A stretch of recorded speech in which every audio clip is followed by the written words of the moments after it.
Master होती है।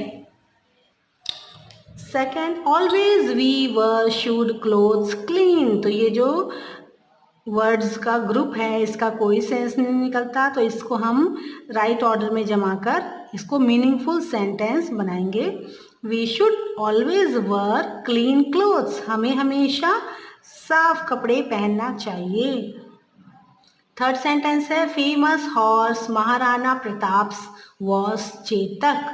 तो इसको रीराइट करके क्या लिखना है हमको, Chetak was Maharana Pratap famous horse. Chetak जो है वो महाराणा प्रताप का एक फेमस घोड़ा है, प्रसिद्ध घोड़ा है। The temperature measures the thermometer.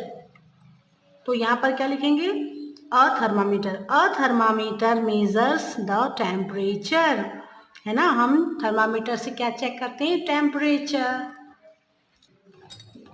Next sentence है the largest world's desert is Sahara. ये भी जो है वो सही ऑर्डर में नहीं लिखा है, ये जो वर्ड्स हैं नहीं लिखे हुए हैं। Sahara is the world's largest desert. Sahara जो है वो सारी दुनिया का सबसे बड़ा मरुस्थल है। Vice principal of announced the names prize winners the. ये जो वर्ड है इनका कोई सेंस नहीं निकलता। The vice principal announced the names of the prize winners. Prize जो वाइस प्रिंसिपल जी ने अनाउंस किया जो प्राइज विनर्स हैं उनके नाम। नेक्स्ट है should story book I which read. तो यहाँ पर क्वेश्चन मार्क लगेगा, ये क्योंकि क्वेश्चन पूछ रहा है। Which story book I should read, मुझे कौन सी बुक पढ़नी चाहिए, है ना। तो ये हो गया हमारा मीनिंगफुल सेंटेंसेस हमने बना लिया और यहाँ पर क्वेश्चन मार्क भी लगा दिया।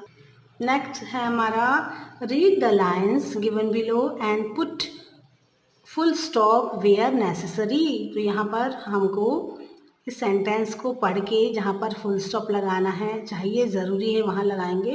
अ successful man is one who can lay the firm foundation with the bricks others have thrown at him. तो यहाँ पर फुल स्टॉप लगा देंगे। फिर है meditation increases the capacity to control emotions and thoughts. तो है ना, तो यहाँ पर लास्ट में फुल स्टॉप लगा देंगे। इसके बाद अब आज हम पढ़ेंगे हमारा second chapter kinds of sentences. Sentences के प्रकार। Read the following sentences. For example, a sentence can make a statement as the boy were playing in the park. तो सेंटेंस से हम एक स्टेटमेंट बना सकते हैं, जैसे कि हम कहते हैं किसी से भी कि बच्चे जो है वो पार्क में खेल रहे हैं। फिर a sentence that states और declares something is called declarative sentence और a statement। जब हम कोई डिक्लेयर करते हैं, किसी बात को कहते हैं, तो या वो डिक्लेरेटिव सेंटेंस कहलाता है या फिर स्टेटमेंट कहलाता है।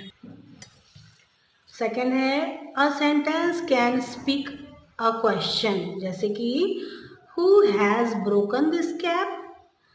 तो जब हम क्वेश्चन पूछते हैं तो वो क्या कहलाता है, interrogative sentence. A sentence that ask a question is called an interrogative sentence और अ क्वेश्चन। तो जब हम क्वेश्चन पूछते हैं तो सेंटेंस के द्वारा तो वो कहलाता है इंट्रोगेटिव सेंटेंस। फर्स्ट है declarative sentence, second interrogative sentence. तो स्टूडेंट्स आज के लिए इतना ही। अपनी अगली क्लास में हम सेंटेंसेस के और भी प्रकार पढ़ेंगे।